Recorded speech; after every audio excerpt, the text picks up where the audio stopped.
আপুনি বহুত ভাগ্যশালী হয় কাৰণ এই ভিডিঅ'টো আপুনি এনেই পোৱা নাই। এইটো এই ব্ৰহ্মাণ্ডৰ সংকেত হয় যে আপুনি এজন দিব্য আত্মা হয়।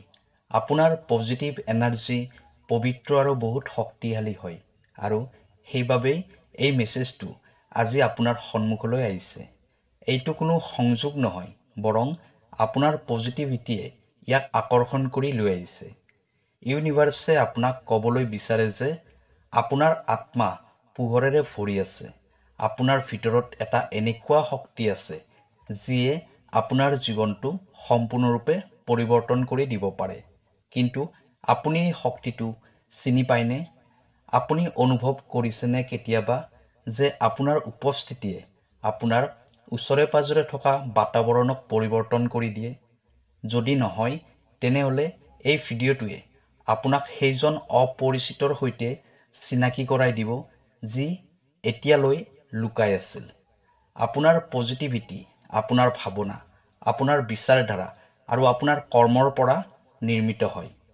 যেতিয়া আপোনাৰ মন শুদ্ধ হয়, আপোনাৰ বিচাৰধাৰা পজিটিভ হয় আৰু যেতিয়া আপুনি প্ৰেম আৰু কৰুণাৰে ভৰা হয়, তেতিয়া আপোনাৰ পজিটিভিটিও সিমানেই উজ্বলি উঠে। এইটো কেৱল এটা আধ্যাত্মিক ধাৰণা নহয়, বৰং এইটো আপোনাৰ বাস্তৱিকতা হয়।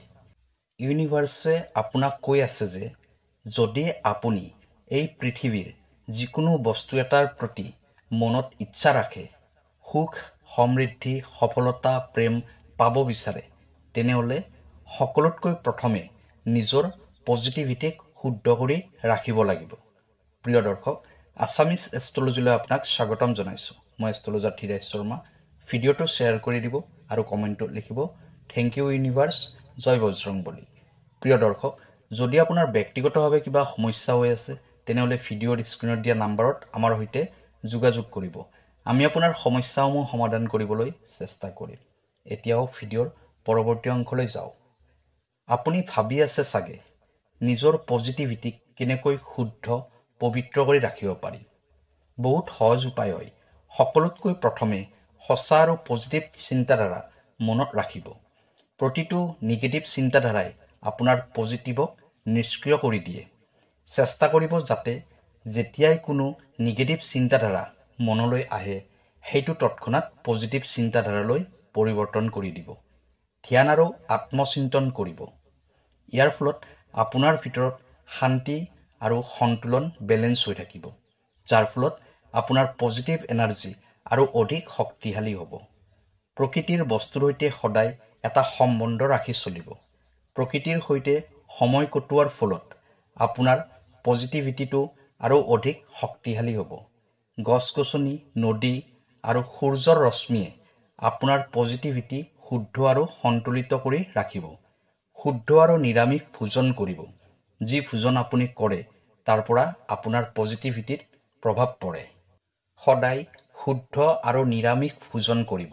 ইয়াৰ ফলত আপোনাৰ পজিটিভ এনাৰ্জি অধিক শক্তিশালী হ'ব। সদায় সেই বস্তুবোৰৰ প্ৰতি শলাগ লওক যিবোৰ বস্তু আপোনাৰ ওচৰত আছে।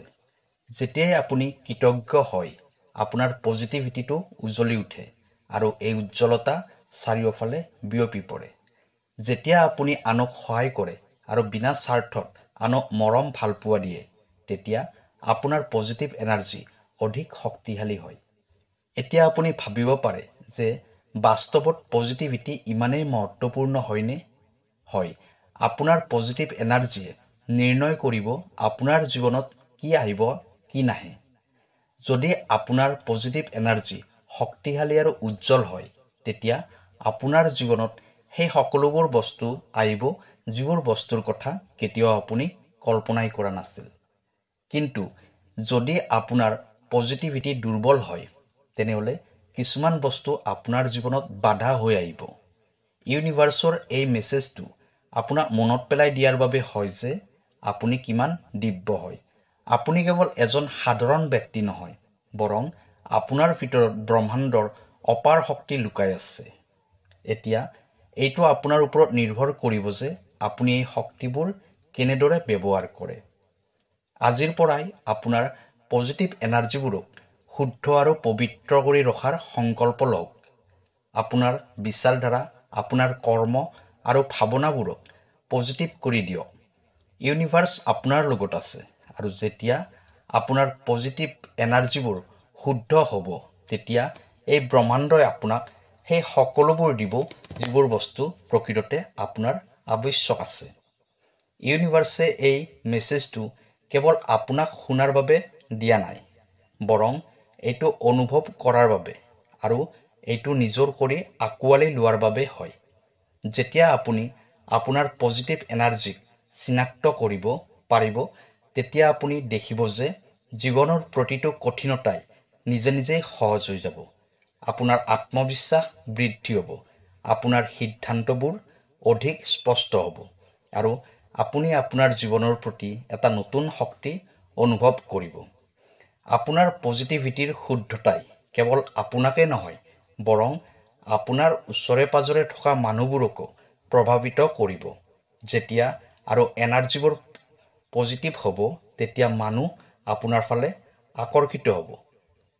তেওঁলোকে আপোনাৰ উপস্থিতি সকলো ক্ষেত্ৰতে কামনা কৰিব আৰু আপোনাক অধিক সন্মান দিব। আপোনাৰ পজিটিভিটিয়ে এটা চুম্বকৰ দৰে কাম কৰে। যদি এই পজিটিভ এনাৰ্জি শুদ্ধ আৰু পবিত্ৰ হয় তেনেহ'লে ইয়ে আপোনাৰ বাবে সুখ, সমৃদ্ধি আৰু সফলতাক আকৰ্ষিত কৰে। কিন্তু ই যদি নিগেটিভ এনাৰ্জিৰে ভৰি যায় তেতিয়া ইয়ে আপোনাৰ জীৱনলৈ সংঘৰ্ষ আৰু নিৰাশাক আমন্ত্ৰণ কৰে। সেইবাবে আপুনি প্ৰতিদিনে নিজৰ পজিটিভ এনাৰ্জিক ভালদৰে চোৱা চিতা কৰিব লাগে। যিদৰে আপুনি আপোনাৰ শৰীৰ আৰু মনৰ ধ্যান ৰাখে, চাফ চিকুণ কৰি ৰাখে, ঠিক সেইদৰে এই পজিটিভ এনাৰ্জিকো ৰাখিব লাগে। আৰু এটা মহত্বপূৰ্ণ কথা, আপোনাৰ পজিটিভ এনাৰ্জি আপোনাৰ আত্মসন্মানৰ সৈতে জড়িত হয়। যেতিয়া আপুনি নিজকে ভাল পাব, নিজক সন্মান দিব, তেতিয়া আপোনাৰ পজিটিভ এনাৰ্জি অধিক মজবুত আৰু উজ্জ্বল হয়। সেইবাবে প্ৰতিদিনে নিজকে মনত পেলাই দিয়ক যে আপুনি কিমান মূল্যৱান হয়। নিজকে ভাল পাবলৈ শিকক আৰু এই প্ৰেমে আপোনাৰ পজিটিভ এনাৰ্জিৰ মাধ্যমত গোটেই পৃথিৱীতে বিয়পি পৰিব। ইউনিভাৰ্ছ সদায় আপোনাৰ লগত আছে। এই মেছেজটোৱে এইটোৱে প্ৰমাণ কৰিছে যে এতিয়া আপুনি এই দিব্য শক্তিক চিনাক্ত কৰক আৰু আপোনাৰ পজিটিভিটিক ইমানেই শক্তি দিয়ক যে যাতে ব্ৰহ্মাণ্ড নিজে আপোনাৰ প্ৰতি আকৰ্ষিত হয়। আপুনি এই পজিটিভ এনাৰ্জিক কেনেকৈ চিনাক্ত কৰিব? পজিটিভ এনাৰ্জিক অনুভৱ কৰা তথা দেখাটো সকলোৰে বাবে সম্ভৱ নহয়, কিন্তু কিছুমান বিধিৰ জৰিয়তে আমি আমাৰ পজিটিভ এনাৰ্জিক অনুভৱ কৰিব পাৰোঁ। যিদৰে আত্মনিৰীক্ষণ, নিজৰ বিচাৰধাৰা, ভাৱনা আৰু শাৰীৰিক সংবেদনশীলতাৰ ওপৰত ধ্যান দিব। যদি আপোনাৰ প্ৰায়ে মন বেয়া হৈ থাকে, ভাগৰুৱা অনুভৱ কৰে তথা সকলো সময়তে খং উঠি থাকে, তেতিয়া এইটো সংকেত হ'ব পাৰে যে আপোনাৰ পজিটিভ এনাৰ্জিবোৰ নিগেটিভ এনাৰ্জিৰে ভৰি পৰিছে। নিয়মিত ধ্যান আৰু প্ৰাণায়ামৰ দ্বাৰা আপুনি আপোনাৰ আন্তৰিক শক্তিক অনুভৱ কৰিব পাৰে আৰু নিজৰ পজিটিভিটিৰ স্থিতি চিনাক্তও কৰিব পাৰে। প্ৰিয় দৰ্শক, ভিডিঅ'ত কোৱা কথাবোৰ যদি ভাল লাগিছে তেনেহ'লে চেনেলটো ছাবস্ক্ৰাইব কৰি দিব। প্ৰতিদিনে এই ধৰণৰ ভিডিঅ' পোৱাৰ বাবে। কাইলৈ আকৌ লগ পাম অন্য এটা ভিডিঅ'ত। তেতিয়ালৈ ধন্যবাদ।